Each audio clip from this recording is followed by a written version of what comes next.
Namaskara and welcome to a village story. One woman's journey from city chaos to village calm.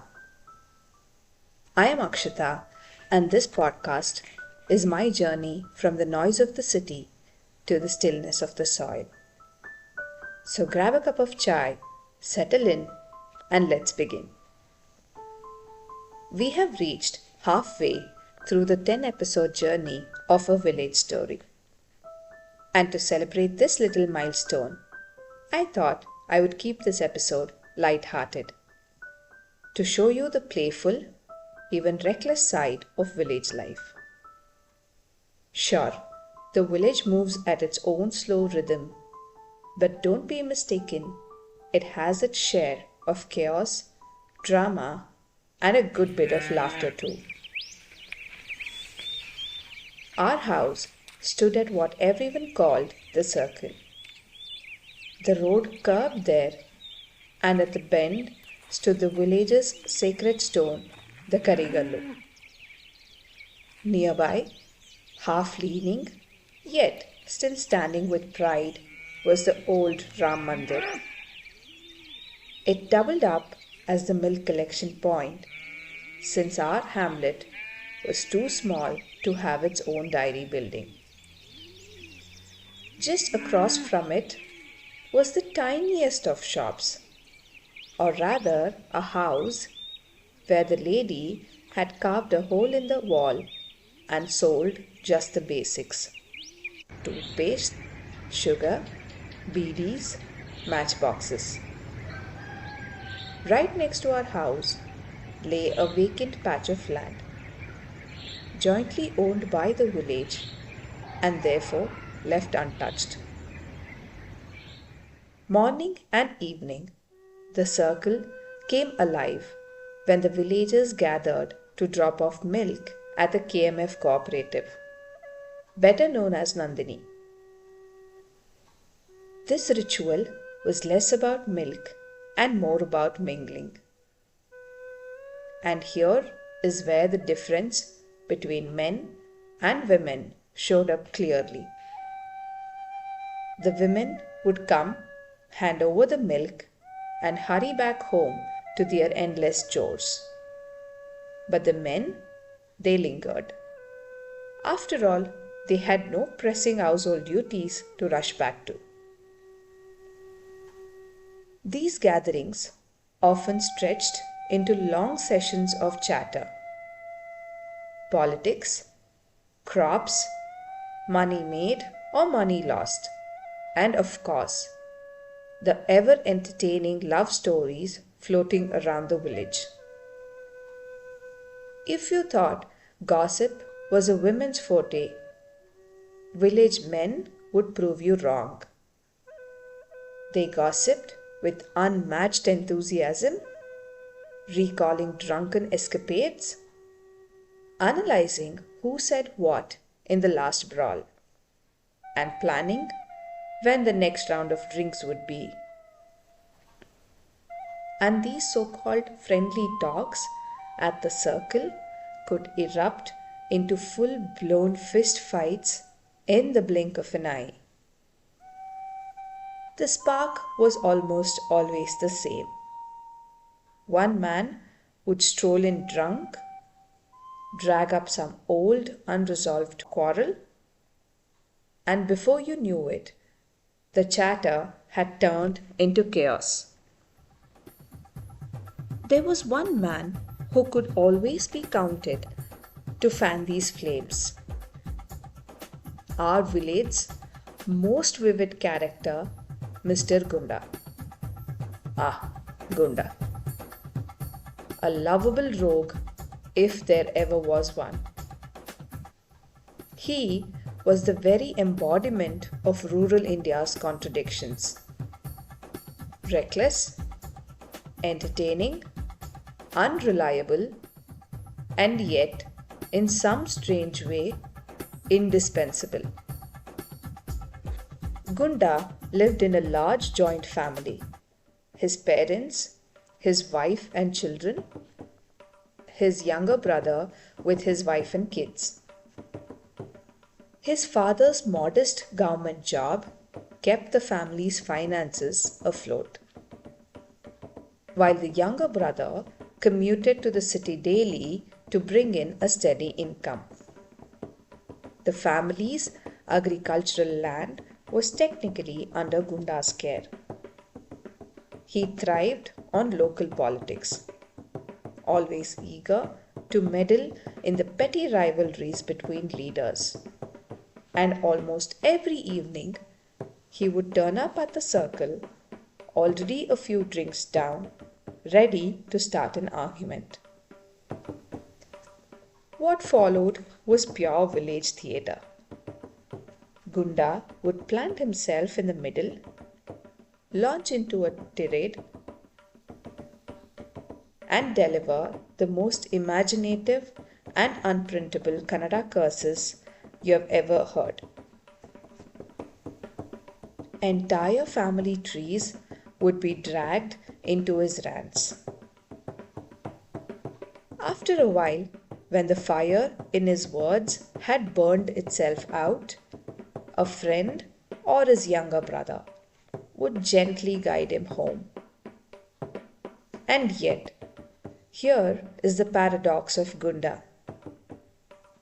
While he was infamous for going around collecting money for some vague project, which always turned out to be his liquor fund, he was also the first to show up when someone was truly in trouble.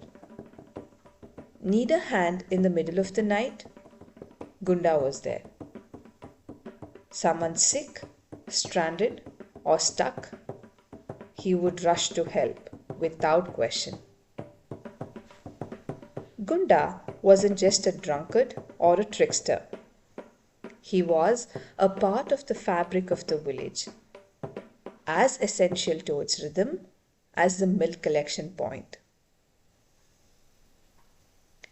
If Gunda was the firecracker on the men's side, then his perfect counterpart among the women was none other than Subi, another colorful, unforgettable character of our village.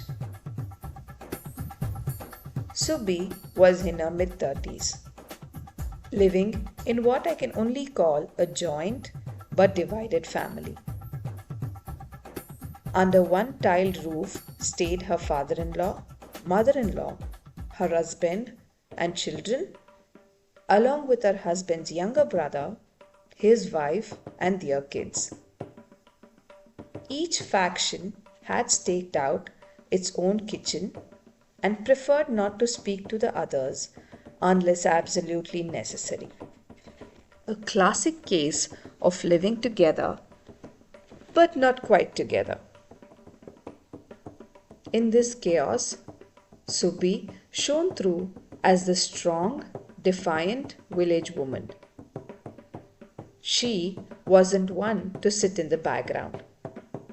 She worked shoulder to shoulder with her husband, milking cows, grazing them, toiling in the fields, and still kept her household running.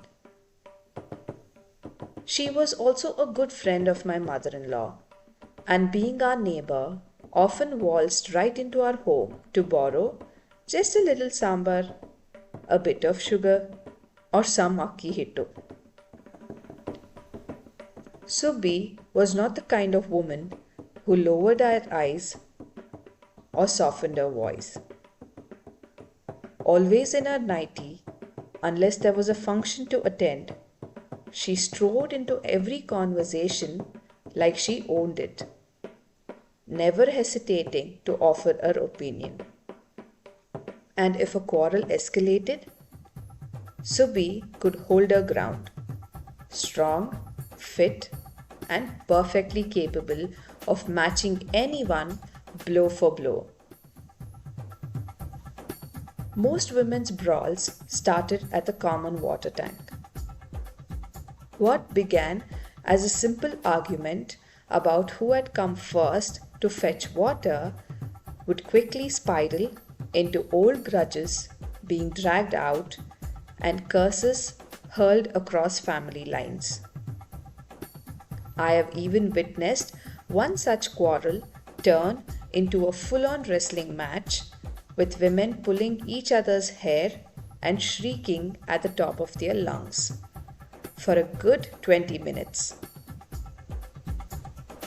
Subi, with her easy smile and ready laughter, she had a way of making you feel welcome. Every time I passed by, she would insist I come in for tea. And behind her light-hearted presence was a sharp mind, one that consistently kept her household afloat with steady income from milk, while always plotting ways to strengthen it further. On one side, you have Gunda, loud, unpredictable, always a drink away from drama, yet the first person to show up when you're in need. On the other hand, there's Subi. Grounded, practical, fiercely strong, the kind of woman who can juggle cows, fields, quarrels, and still welcome you in for tea with a smile. They are opposites, and yet, in many ways, they are the same. Vivid, unapologetic, larger than life personalities who remind me that the village isn't just about quiet rhythms and simple living. It is also about these raw, colorful characters. Of course, while some quarrels end up quickly, others in the village have the uncanny ability to last for generations. My husband's family is a textbook example. They have carried on a feud with their cousin brothers for well over a decade. And when I married into the family, I was naturally expected to inherit the enmity. No smiles, no hellos, not even a polite nod to certain relatives with whom I had absolutely no quarrel of my own. It is as if the feud came as part of my wedding trousseau. Village folk, for all their simplicity, are no longer untouched by the outside world. Once innocent, love-filled hearts are slowly being reshaped by television dramas, social media whispers, and a creeping sense of suspicion. This shift is visible everywhere. Families who once thrived in the intimacy of community living now find it easier to move out, building houses on their farmland instead. Coming from the so-called civilities of the city, facing the rawness of village life felt like a jolt at first. The arguments spilling into the streets, the blunt words spoken without filters, the feuds carried across decades, they were far from the polite pretenses I was used to. But slowly, I realized that behind these unpolished interactions lay some of the strongest truths about life. The biggest one is this: change is the only constant. And just as the city keeps evolving, the village too is not untouched. Some of these changes strengthen the village, while others eat away at its old bonds. And that to me is the true pulse of village life. Not its stillness, but its ability to carry noise, fights, gossip, and love, all in one big, messy, unforgettable embrace. It is both comforting and inspiring to watch the women here. resilient, hardworking, clever in their own ways of keeping families afloat. At the same time, it is equally painful to see so many men surrender to alcohol, losing themselves slowly and with them pulling their families into hardship. The village could borrow some of the city's sense of planning, of discipline, to protect its men from sliding into destructive habits. In the end, I find myself grateful to stand between both these worlds, because the polished civility of the city and the raw truths of the village together remind me that life is not meant to be perfect. It is meant to be lived, learned, and above all, shared. Before I sign off, I want to leave with a small tip. Life is not meant to be a clean, neat, and perfectly organized chapter. It is about the messy fights, the loud arguments, and having someone to guide us home on a rough night. The real courage is in smiling through it all and choosing to live wholeheartedly.